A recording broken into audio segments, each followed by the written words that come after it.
Welcome to the Happy Sensory Corner in Special Education podcast, where we ask leaders in special education to share their insights and experiences to better understand how to support students in special ed.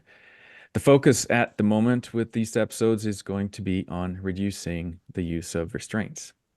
Before we start our interview, I'd like to introduce our guests. Our first guest is Chris Sacocco, Senior Director of Special Education Services at the Morrison Center in Maine. Chris, it's a pleasure to have you. And is it appropriate for us to say thank you for your service? Thank you. I appreciate that. And I'm really glad to be here and thank you for the opportunity. And I guess we'll be calling you Dr. Sacocco soon. Pretty soon, about 8 months from now. About 8 months from now. What is your dissertation? My dissertation is entitled "We're All in This Together." And the research component of that is creating a grounded theory on how what's the best way to support students, and especially specifically with emotional and behavioral disabilities, building the relationships between them and their teachers in those self-contained environments, especially after the COVID-19 global pandemic. Oh my goodness, that must be so interesting. I'm going to have a few questions about that during the Absolutely. podcast for sure. But let me also introduce Claudie Pomares, our other guest. She is the creator of sensory enrichment therapy, which is an evidence-based brain stimulation program based on the science of environmental enrichment to improve the behavior regulation and learning abilities of students, but especially those who struggle the most. Claudia will be doing a short training on a sensory enrichment protocol at the end of our interview, so stick around. And as for me, I'm your host, Kim Pomares, CEO at Mendability. For those of you who are paying attention, yes, I have the same family name, and that's because she is my mom.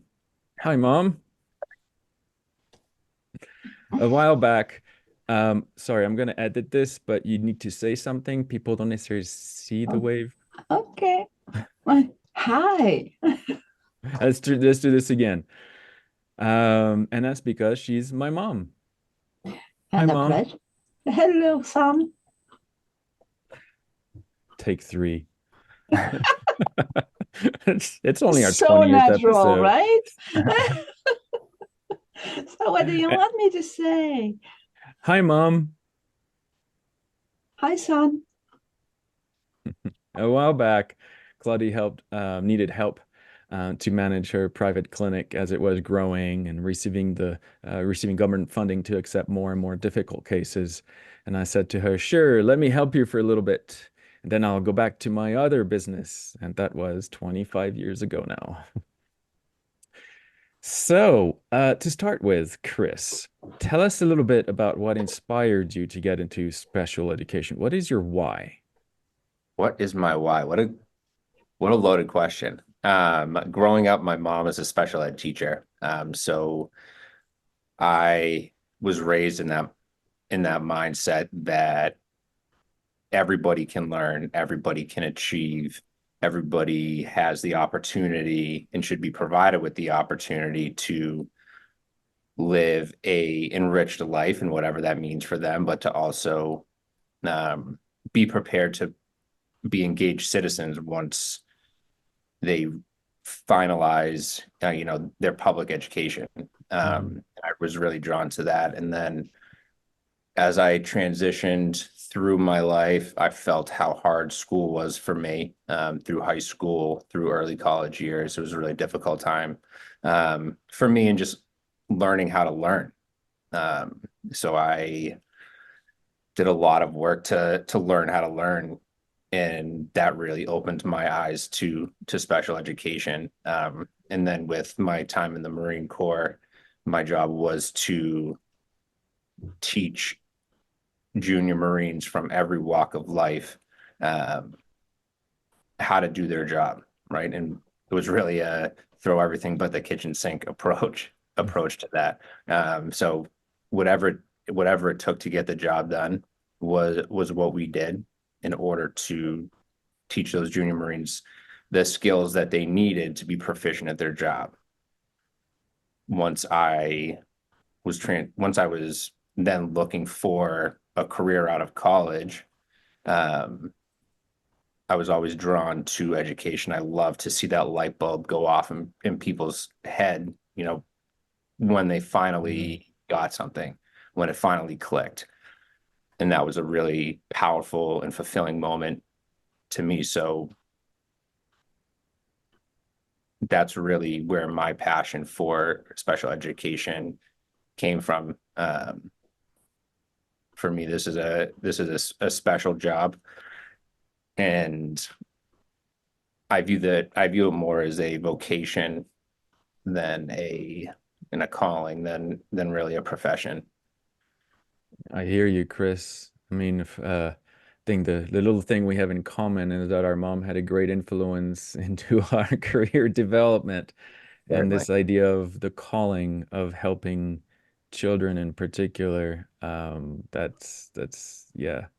But I have a hard time, and forgive my ignorance, but when you say that you were a trainer as a Marine, all I'm seeing is movie stuff. I'm seeing drill sergeant in your face swearing, and I don't see the same working out very well with kids with special needs. Maybe I need you to explain a little bit more. So in my job, as you advance in rank throughout the Marine Corps structure, you are tasked with supervising and evaluating junior Marines, Yeah. right? It's on us to teach them their jobs across the Marine Corps. So it could be transportation, motor T guys, it could be our communications departments, it could be administrators, it could be whatever the job is. Um, that was kind of what I did. That was kind of what I did. I know I'm sure it's definitely a very different speed um, in the Marine Corps than it is in education, but um, the the principles and the techniques that I learned in that at that time have transitioned really well and have been applicable to supporting students. Can you give us an example how you would train a junior soldier and how you implement something similar with a kid? Sure. So prior to my role now, I was a special education teacher at a self-contained high school for high school for students with emotional and behavioral disabilities. Um, so those students come with a lot of trauma. They come with a lot of stuff, right? And in that, you had to learn everything there is to know about that student, right? We took a holistic approach to understanding those students, to figuring out where those skill gaps were in order to support them. And it was the same thing in the Marine Corps. I remember sitting down with a junior Marine. This is in Iraq back in 2008, and he was having that Marine was having difficulty completing one of his job assignments.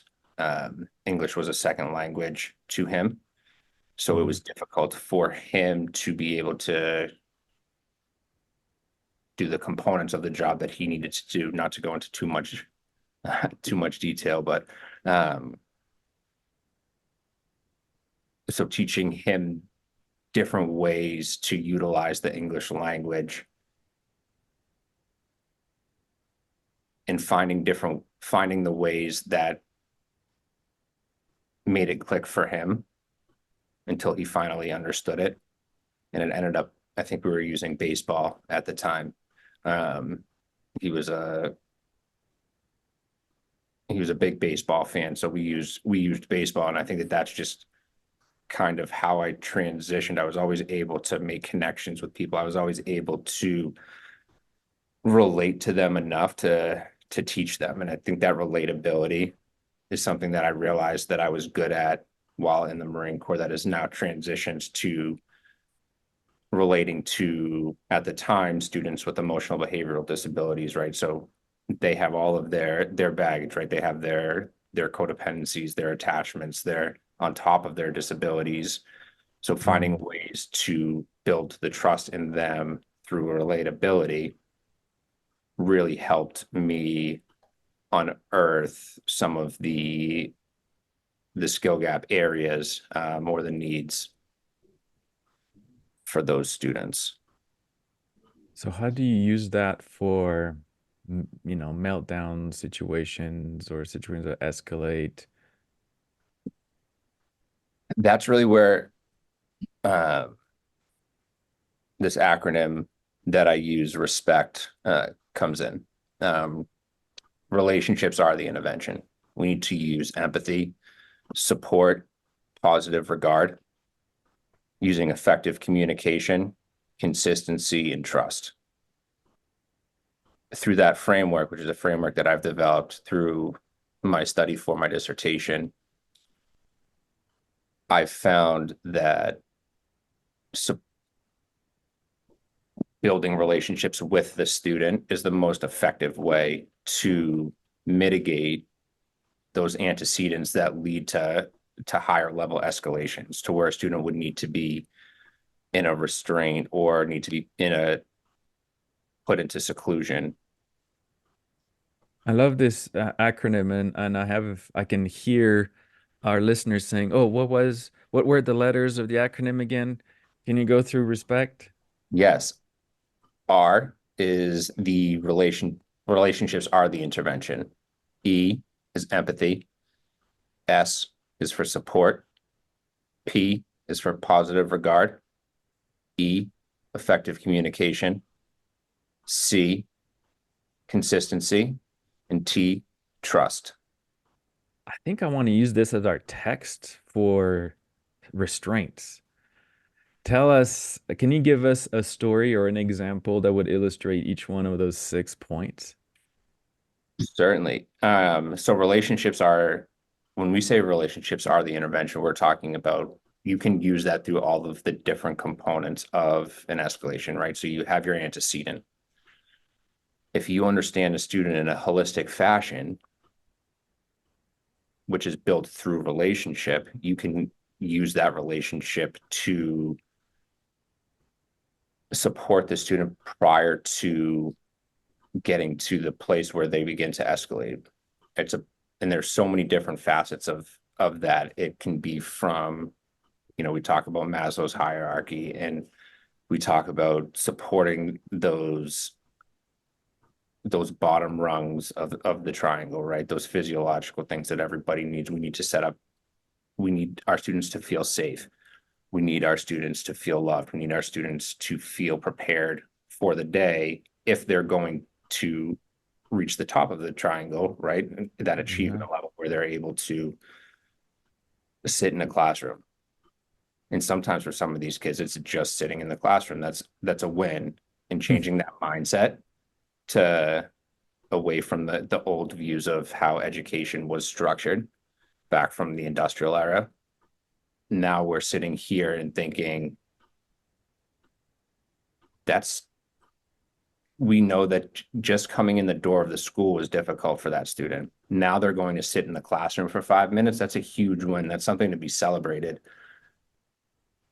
because what is often forgot is that the environments that some of these kids come from every day. Some of these kids don't have a parent or a guardian making sure that they have, uh, they're taking showers or provided with a warm meal at the end of the day. Some of them don't know where they're going to sleep at night. Some of them don't sleep in a bed at all. And understanding those students can really change the way that your mindset works and the way that you view their behaviors, right? Because behavior is really just language. They're telling us. That's how they're telling us what they're feeling inside. So it all kind of interrelates in this meshwork. And I'm sure that's a perfect segue into empathy. But Claudie, what happens neurologically? What could you contribute to this idea of relationship and fulfilling basic needs? I'm thinking of our Mendability Minute where we set up the room to make them feel physiologically and neurologically welcome and safe and comfortable. But I wonder if you could explain a little bit more about how a relationship is built in the brain between somebody who comes from trauma and a teacher.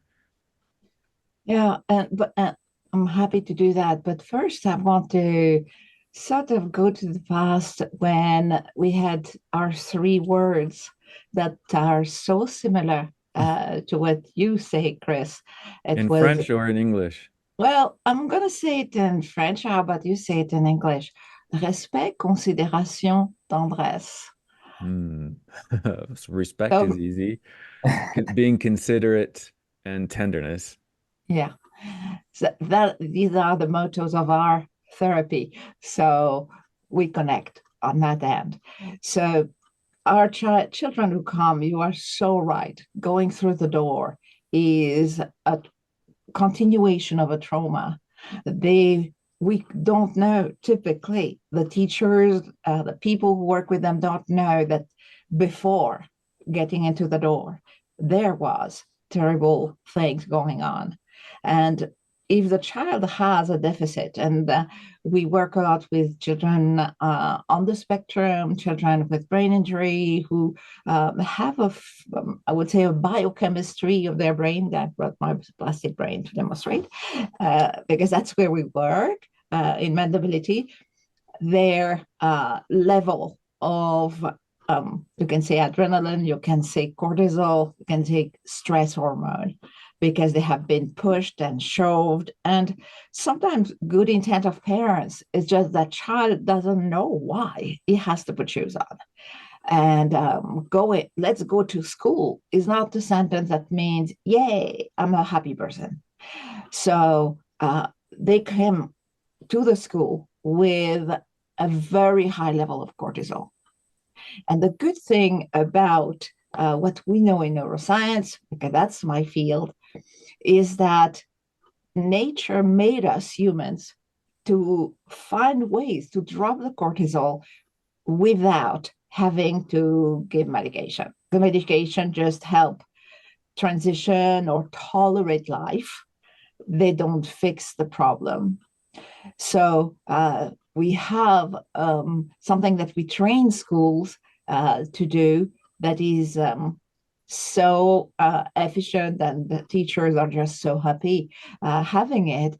And it takes into account how the brain works and how to get that cortisol level low. As you said, get to the chair and sit is a victory. So we do that by recommending to dim lights. Have your lights lower. And as the children get into the classroom, all depends of the kids. I'm going to give this some simplistic, having a tissue or a plush toy with a beautiful scent that's been dropped on it. Smell has this incredible power to improve the release of dopamine in that brain. Like, not a little bit, it's 100% more when you're smelling something that you enjoy. And what is dopamine? It's control of movement, motivation, sense of pleasure. So, and many more, even immune systems, which is in a school is a good thing. And so we are giving that to them. And we are playing gorgeous orchestral music. And I mentioned most of the time, not yoga music, which is really nice. When you know what you're doing yoga. But we want the real stuff that's been studied in neuroscience and showed that it is increasing both serotonin and dopamine in the brain. Just because you are in the room and beautiful, harmonious sounds are playing, your brain releases more serotonin and dopamine. So we have this kid with two tools. We add one, which is art. Like you can see in my behind me, I own a Monet that size. I wish. But we have on the smart board, because a lot of schools have it, a slideshow showing art.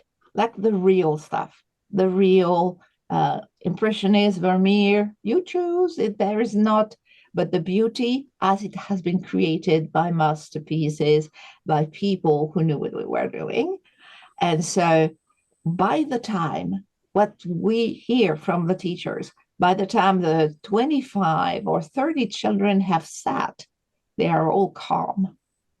They don't know, they receive this incredible increase of the hormones in their brain that is going to make them students that are happy to study. So really, it fits so well what you're saying.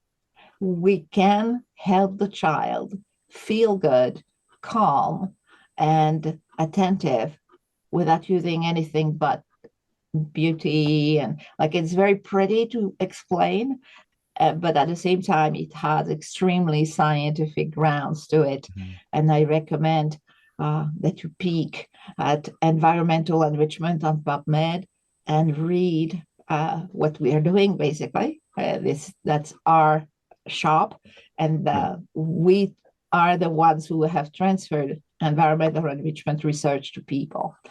So I was given what, half a minute, and I took five Yeah, or and I also asked you to talk about how a relationship forms neurologically, but I have a feeling that when we talk about empathy and trust, that is gonna come again. So tell us about empathy. And I forgot S already, but I didn't write it down. That's my fault.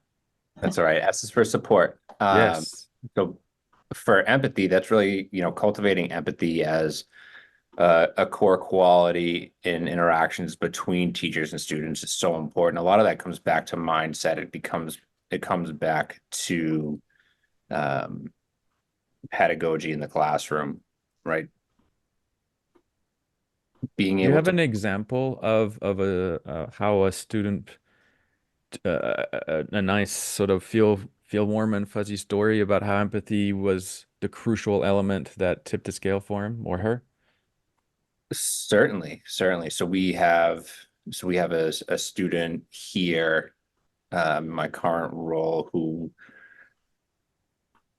is nonverbal. He is full of energy, and when he gets super escalated, there's different self-interest behaviors that the student conducts, whether it's picking Mhm. or scratching, slapping hands, slapping his feet on the ground, that kind of stuff. And he does those things hard enough that he can get injured. Um, and so, when you're supporting a student like that, understanding their why, understanding what makes them tick, can help you put yourself into that mindset of where that kid might be, right?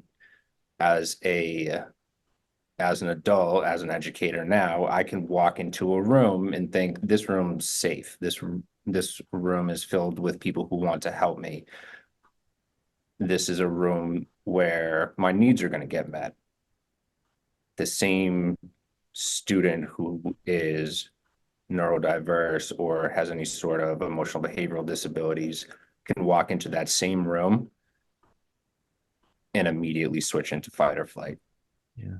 And it's hard to see why that is, especially for students now that I work with now. A lot of them aren't able to communicate that to us. So putting ourselves in that empathetic mindset of trying to understand where they're coming from, what could be the trigger, that antecedent that led to this escalation, is really the best way for us to be able to walk that student through. And I always get this confused. So I'm sorry, but really the role of us as educators is to switch the student's brain from right brain to left brain, right? To get them back into get their frontal cortex back online a little bit. And I think that that's one thing that educators miss all the time is, if a student is in fight or flight, you can say whatever it is that you want to them. They cannot hear you. They might, like, they can listen, they hear your words, but everything's shut off, right? The brain's shut down. they're not taking in that information. The only thing that they're doing is living, and this was based in nature and survival instincts. It's every 15 seconds, right? So a student who's in full escalation is really just doing whatever they can do subconsciously that's coming out and expressing his behavior in 15-minute sections to survive to the next, 15-second section to survive to the next 15 seconds. The brain is fascinating to me. We'll wait until I know where Claudie is going to go with her comments. And those who attended our webinar last week and those who are going to attend today, well, actually, this podcast is not released live, so I don't know why I'm saying this, but those who attended a webinar on de-escalating meltdowns, you can fast forward the next 20 seconds because Claudie is going to explain that. Yes, I will. Continue. So shall I explain how we are going to transfer the empathy into an action that is going? I was talking about the meltdown de-escalation protocol. Yes, definitely. Yeah. So what you are describing is what I was mentioning earlier, this level of cortisol, this anguish, this panic attack that you, exactly as you say, I tell parents or teachers, don't try to talk out of that. He's not, as you're saying, hearing you, or she is not hearing you. So what we want to do is change. What is the brain doing? And that's so amazing that you have exactly described. This brain is trying to save the life of that kid. How do I survive the next 15 seconds? So I'm going to give you something that is going to help them completely forget their anguish in 5 seconds. So we do not talk. We go and we communicate to his brain directly. And how do we do that? Well, I suppose I have the element here on my desk. Here it is. So it's very complicated equipment. We have several schools in Australia who are implementing Medability in their schools, school professional needs, and they tell us that they always have on site ice cubes somewhere, in a lunchbox, and when you don't have an ice cube, you have a face cloth, you wet it. What we want, cold. Yep. Cold information, and ice cold more specifically, sends a message to the brain. That human is going to die, because humans die 1 minute and 25 seconds. You should know better than I do how long it takes to fall into ice and then no longer be alive. So we send that message to the brain through the hands. So either you ask the kid, can you hold that? And we have a Ziploc or we have a wet cloth, the child holds it. This is then a response done by reflexes. The brain says, oh, I need to calm down now because I need to do something more important. And so all this cataclysm that was happening in the brain, frontal amygdala, all the things in the brain that sustain the rage and the despair suddenly settles because there is something else to do. But we don't let the child hold whatever is cold for more than 2 seconds, because 2 seconds is catching the attention of the brain, sending the reflex of calm down, but 3 seconds it becomes painful. So you can do it once, not twice. The kid is not going to let you. So sometimes the kid is on the floor, face down, cannot hold and will not. So you can place this on the shoulder, you can place it on the back, as long as it's only 2 seconds. Okay. And there is something to do at the same time.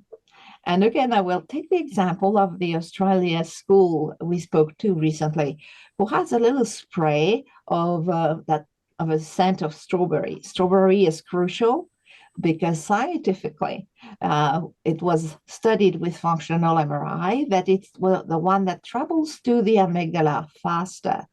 it has an impact on the amygdala. It settles it. It calms it. The smell of strawberry. We studied several. Strawberry was the most important. So that you cannot ask the kid to smell when he is in the crash. So you don't spray in the face. You just create a cloud around the kid, like quite above. And suddenly there is this cloud of beautiful scent, and you invite the kid to smell. He's not really listening, but remember, he's calmer because he's holding the cold. So his brain now gets the information of not only settling the amygdala, but research tells us, environmental research, that smelling something beautiful and something that you enjoy, but in particular strawberry in that case, will help the brain release 100% more dopamine. And dopamine, as I mentioned, it controls our movement, is feeling good. We have so many examples of teachers telling us that they came into a room, see a crisis, and just without one word, be able to bring back the kid to his chair, ready to learn, without any physical intervention. I'll add one element that we sort of habituate the children to enjoy, which we call the gentle claw, which is in fact giving a back rub with the tip of the fingers rather than the flat hand. The flat hand is a bit aggressive, and social touch has been studied. It doesn't have the same sensation and perception for kids on the spectrum, for example. So we are just giving a little scratch on the back as the child is smelling. What that does, it increases the release of serotonin. So in 10 seconds, 15 seconds, those 15 seconds, you have rebuilt the biochemistry inside the brain that is in charge of feeling good and feeling calm. And it takes absolutely zero equipment. Like the ice cube is a bit costly, I know. The scent of strawberry, fragrance for cooking is the most like not only available online, but also safest. You want to use fragrance aromas, not essential oils that can be a bit strong. And there you go. You have what we call the meltdown protocol. I like to call it a reboot and spa. As soon as we talk about ice, I'm feels a bit aggressive. But when you experience it, you're just asking the kid to quickly hold something, and it just totally non-invasive. And if I can add, because we have used it as adult and we have big job here, we can use it as adults. Just put our hands on or put our hands under the water at the sink and smell and reboot ourselves. Because being a teacher, you know that is not an easy job if you care, right? So we want to help the teacher first by giving them the training to know how to do the meltdown protocol or whichever pretty name we can give it. But I think it fits so well how you consider what you have to do for the children. So it's wonderful what you're doing. Thank you. Yeah, and that makes a lot of sense. I often, when I feel myself, when you start feeling those physiological signs of escalation, even within myself, go to the bathroom, wash my hands quickly under cold water, right? And it starts to, that little bit of a shock starts to change the brain over for sure. And these are the techniques that I want to bring to educators, right? So we have, the research shows that educators who work with this population of student, those with emotional behavioral disabilities, are the least credentialed, the least experienced, and they also have the highest rate of burnout amongst all educators in general, but even more so other special educators who work primarily with the other 12 disability categories that are identifiable. And with that, what they're looking for is in the moment relief. How can you help me right now? We can talk and we can talk and we can talk, right? That's not, they don't want to see the research. They want just something that I can do right now. I can pull out of my tool belt and support this kid and support myself, right? Like, this is a very stressful job. It's a very stressful job.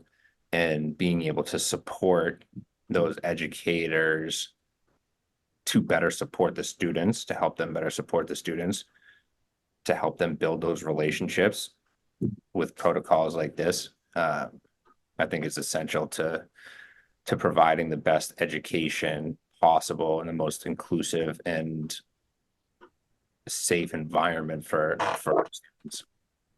So do you see yourself as being an advocate for special ed teachers and going around the talk circuit one day? Maybe someday. We'll see. I love the classroom. I think that's the best place for me to be able to display that some of the things that I'm talking about do work, right? We can talk about relationships. We can talk about, oh, you just need to have empathy with the student. You just need to, well, that student's in a trauma response.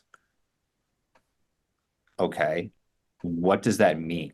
Those are words, we've all heard them, but what does it mean to build a relationship with the student? What does it mean to show empathy for a student? What does it look like to identify a trauma response or some of those physiological signs in a student before they get to the level of escalation? How do we do that? What does that look like? And that's really where my passion is, because these students, a lot of them, once they've gotten to high school, have had a little bit of a bullseye on their back through public education. So being able to support them the most effective way possible for me would be through developing special educators. So yeah, I guess that's a long way to the long way to answer your question of, yes, I would like to take this show on the road a little bit at some point, but I love being in the classroom. Yeah, Well, I it's want hard. to I want to add one little thing, because when we talk about training to classes or to principals, like authorities or teachers, when we feel that that is really something that is needed, but it has to go somewhere, as you're saying, it has to, okay, at the end, you have a tool that is usable like yesterday. And also, there is sort of a legend around, if you want to bring environmental enrichment or sensory enrichment, when you think about that, a lot of people think about having a room that costs a lot of money and tons of equipment. And every time we speak to schools and we say, well, all you need is an ice cube, is a nice scent. It can be the peel of an orange. It doesn't need to cost anything. But knowledge will lead you to understand that, yeah, you don't need much. You just need to know how to do it. Mm. So cost is very important as well. Right, right. And I'm this, looking at our letters here, and I know we talked about support a little bit, although I don't know if that's what you meant by support for respect. Um, uh, can you give us an overview of what PECT, and I love how you when you use, I love to use stories yeah, to illustrate each one of those points. You have four right. stories to go with each letter. Sure. Positive. So P is for positive regard, right? So that's what I mean by that, is having that blank slate mindset each day, and give it not only each day, but interaction to interaction. We can still hold students accountable. You could still hold educators accountable for their for those interactions. However, the idea is for, as the educator in the room, that we're being positive, right? And that's really unconditional. We're going to give a student a new chance every single day. We're going to give a student a chance interaction to interaction, right? We're going to we can circle back to whatever the problem might be, but we're always going to give these kids a blank slate when they walk through the door every day. Let me think of a story here for you. In my last setting, we had a student who just did not want to come to school, right? This student in the public education setting was, I think, attending 6% of the day, or 6% of school days for the better part of a year. That student was then transitioned into our setting. That student didn't want to join our setting. That student didn't want to be attached to the, I don't know, maybe the mindset of going to a special purpose school or a self-contained school with other kids who have behavioral challenges. But through positive regard, we were able to formulate relationships with that student. And some of the ways that we did that were we welcome with a smile on our face, with a positive tone of voice. One of the things that I've learned through my research and with working with this demographic of student is that those two components, body language and tone, are so crucially important to how they interact or how they begin to engage in any interaction. So through showing students that it's okay that we're making a mistake, it's okay that we had a behavior, you're not going to be judged based off of that behavior. Once that behavior is over, it's in the past. We'll work to try and not have it happen again and to support you to help that process. However, we're taking a restorative approach to, once that is over, it's over. And now we all get to move on together. So students don't feel that anxiety of coming to school every day because they had a bad day yesterday, or they had a day where they needed a lot of additional behavioral support or emotional support. You don't need to worry about that, because when they walk into the building the next day, they're going to be greeted with a smile. They're going to be greeted with a hello, because the educators that I work with and the educators that are in the learning environments around me are there for the right reasons. They're there to support the students. So it circles back to pedagogy a little bit as well, but though having positive regard for students and viewing them as an individual, and not just in taking their behavior or their disability out of the picture and making them two separate entities, has always been a really useful tool for us to be able to integrate that blank slate mindset, so that we are producing and we are offering that unconditional positive regard to our students. Which leads us to effective communication. Effective communication. How do you communicate effectively that it doesn't matter what you did 10 minutes ago? Because this is not at all what the rest of the world does. So how do you get them to understand that you actually meant it? It's not through a speech. It's not through giving them the specific language. It's treating them as human beings, right? Breaking down that power structure of educator and student, right? And working as a collaboration. But one of the ways that we do that is through the restorative justice approach, right? So we talk about, your actions made me feel like this. What were you thinking about during that? How do you think that your actions made me feel? And the goal is having that open and honest communication between a staff member and a staff member, student to student, student to staff member, whatever it is. and using that approach as opposed to any sort of disciplinary or punishment-based approach. We don't pull kids out of class. We don't suspend kids. We don't any of those exclusionary types of discipline that are super archaic in education. What happens when there's a safety concern? So safety concerns are different, right? So in order for a restorative approach to work, there needs to be buy-in on both sides, right? So the student needs to buy in and want to participate in that restorative process. If they aren't, if they're we give them the power to make the choice, right? We can work through this restoratively.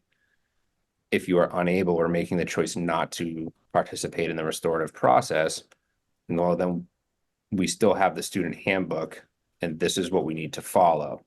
So by giving them the power to make that choice in the moment, what kid's not going to say, oh, I can have a conversation and not get in it, as opposed to getting suspended, or opposed to staying after school for a detention, just by having a conversation. Because at the end of the day, these kids don't show up to school to want to be angry and to want to be depressed or want to have any, they don't want to have negative interactions with teachers, but they got a lot of stuff going on. And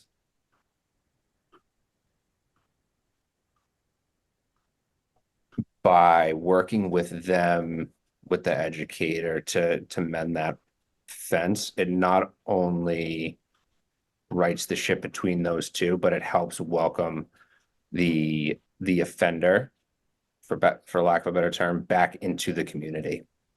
And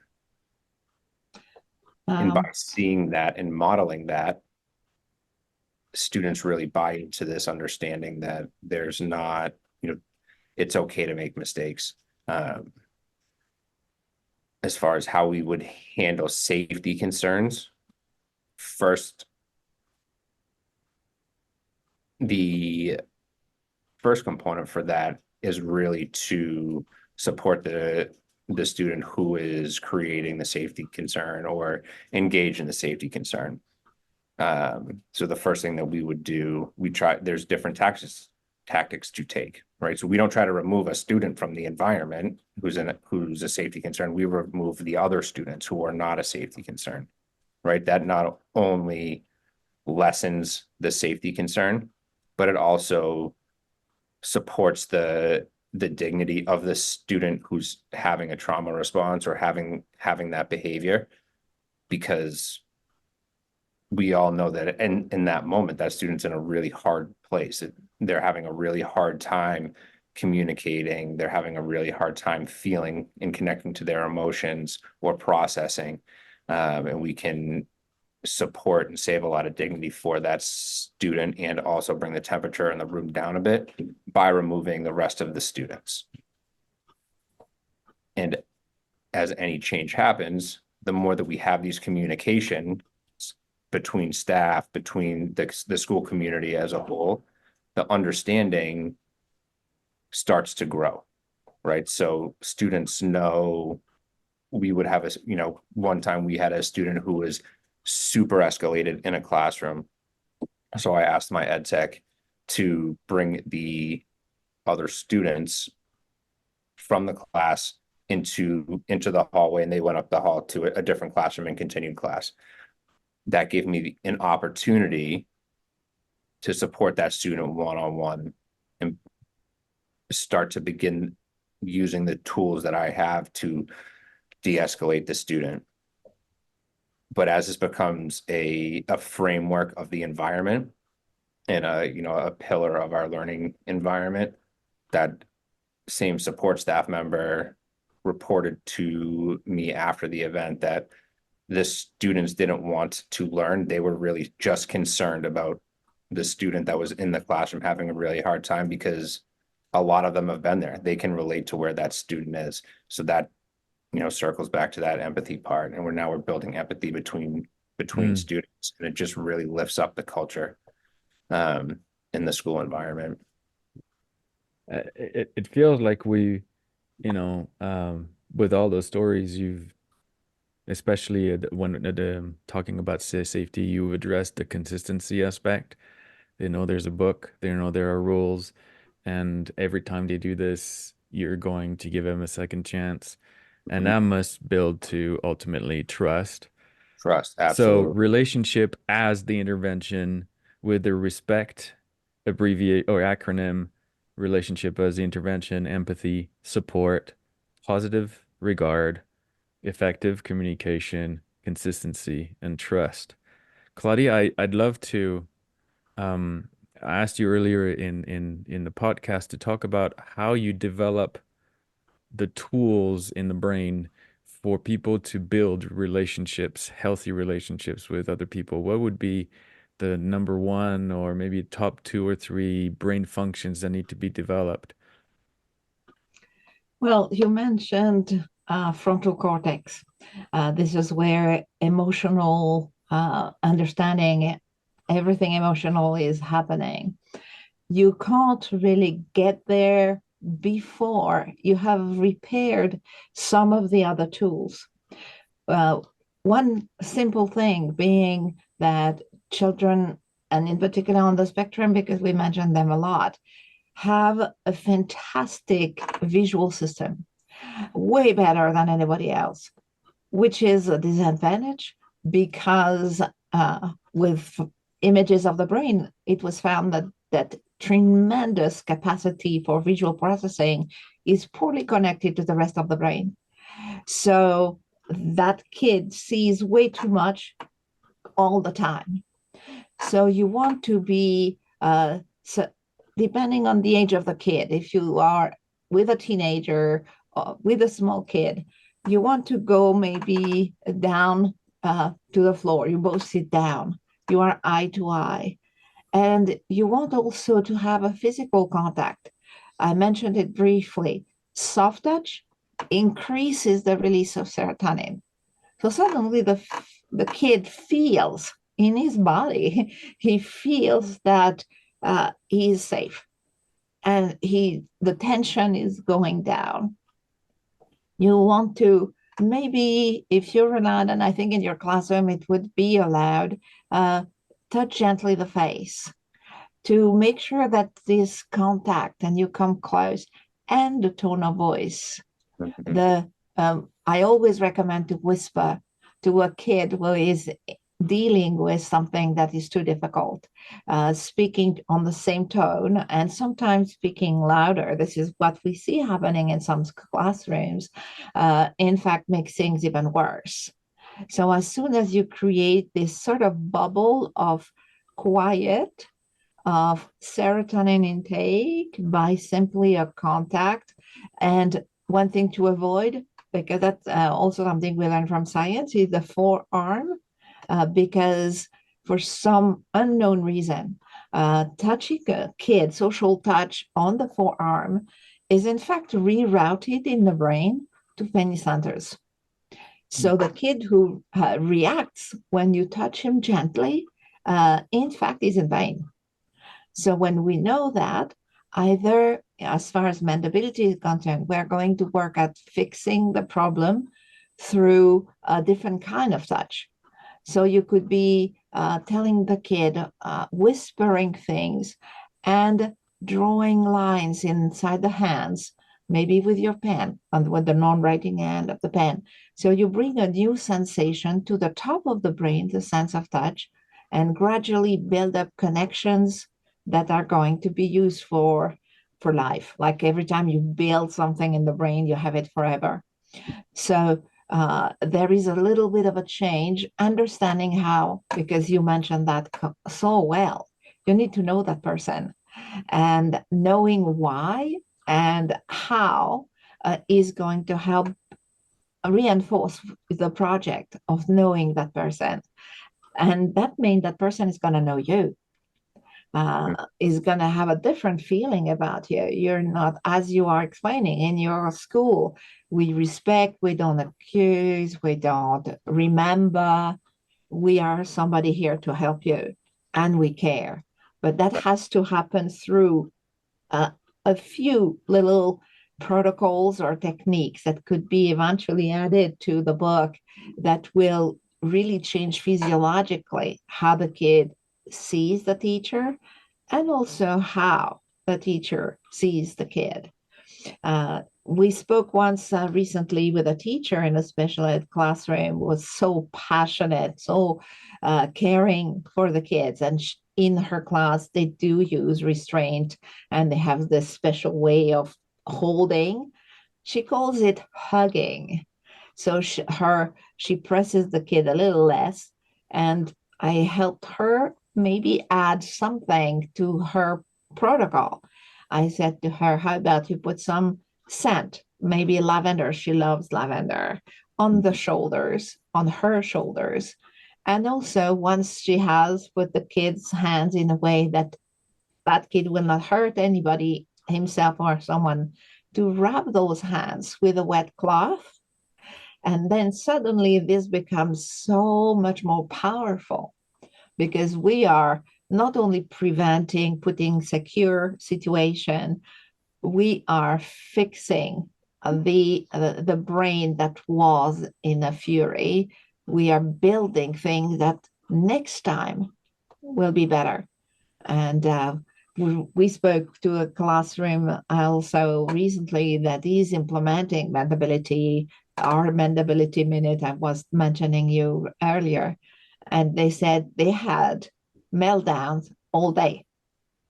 And that turned into no meltdowns. So now the teacher can teach, Right. which is why they got the job. Right. That's my input on that. No, that's great. That is great input. I would definitely second that component of lowering the body. What a great way to break down the power barrier between that authoritative viewpoint from, I mean, think about a child who's in escalation or who's starting to get upset, and then an adult is coming up to their workspace, their desk, and standing over them. That subconsciously is just going to increase the anxieties, increase whatever it is that they're dealing with at that time. But by lowering your body position into a squat, by talking to them calmly and quiet, changing your tone of voice, that is such a powerful way to help a student de-escalate in the moment without having to threaten them with, if you don't do this, I'm going to yada, yada, yada, which to me is really just an educator who's run out of ideas, who has run out of tools, and is now going to use their power to make a student do what they want them to do. Right. Yeah. And that's not what we're here for. And you're right. And also that teacher who gets to her limit or his limit is starting to look at the door as the way out for herself or himself. Right. And that circles back to that consistency component, right? It's not just implementing our strategies or restorative justice or how we implement the structures of the program. It's not, consistency isn't just that. Consistency in the terms of respect are, students know that we're going to show up for them. We're going to be there for them. They can have a bad day. That's not going to change our relationship with them. They're still going to be able to come to us when they need support, when they have a question, when they want to tell a funny joke, when they want to laugh, when they want to go outside or they wanted to go out in the community. They're still going to be able to come to a staff member that maybe a couple hours earlier they were really upset with and said some things that they didn't mean to say. Right? We're going to give them the opportunity and be consistent in giving them the opportunity to make that situation right. And they're always going to have that. We're consistently going to give students the support that they need, the opportunity to make a interaction right, to mend those fences. We had before I forget, especially because we've been talking about the cold and we've been talking about the sprays. And there was a educator that I worked with who built relationships with students better than anyone I've ever met. And his go-to move when he was with a student in a real escalation, he would know exactly what type of music they would listen to, what their favorite music was, whatever it might be, and he would just play it and wait. And sooner or later, you know, talking 3 to 5 minutes, they would always initiate a conversation. So 100% of the time he would say, I don't say the first word. I just put on the music and wait. And he said 100% of the time they start talking because of all of these other aspects of respect. They have a relationship. That student knows that this is a safe space to get it all out. They can talk about whatever it is that they need to talk about that's bothering them in that moment or whatever they're struggling with. And they have the opportunity to just be heard. They have the opportunity to receive feedback if they want, opinion, advice, if they choose to go down that route. But yeah, he said 100 out of 100 times putting on the music that a student enjoyed would always get that student to start talking about whatever because of the relationship that they had built before that. That That's makes a lot of great. sense. No pun Yeah. intended. And that reminds me, Kim, of the experience we run in an addiction center with teenagers and young adults. Yeah. And when they went to see the counselor, well, in our case, they were doing a smell and like they were using our protocols, but that helped the young person to express. So that's wonderful that you're using that, that this teacher is using that. Mm-hmm. Absolutely. Absolutely. I think it's a good time to wrap up. I want to thank both of you for all of the powerful stuff you've shared. Claudia, I want to thank you twice. I wanted to go theoretical and talk about all the brain functions that need to be working well together to build relationships. And both times you brought me back to something practical that could be implemented right away, which is probably what our listeners want to listen to. Um, and Chris, I want to thank you for teaching us about relationship as the intervention. I think it's a very powerful concept. So I just want to end with just one word: respect. Thanks, guys. Thank you for having me on. I appreciate it. It's been a great experience. Well, thank you for being here. And hopefully we can meet again and talk Yeah, about training your team about how to use sensory enrichment. fantastic. Yeah, yeah, Yeah. Chris, we do the stuff on the meltdown protocols and the mendability minute. We offer that as a free training, half an hour on either or an hour on both. And it's a way to sort of spread the good word. And more often than not, a team will say, "This is lovely. What else you got?" And this is how we make our money. So, Awesome. but we love the free stuff just as much. It's very satisfying. So if you think there's a team out there that'd love to get together and listen to us, then we'll do that for you. Absolutely. Thank you so much. I appreciate it. Have a good rest of your day, Chris. All right, you as well. Thank you. Bye bye. Okay, bye.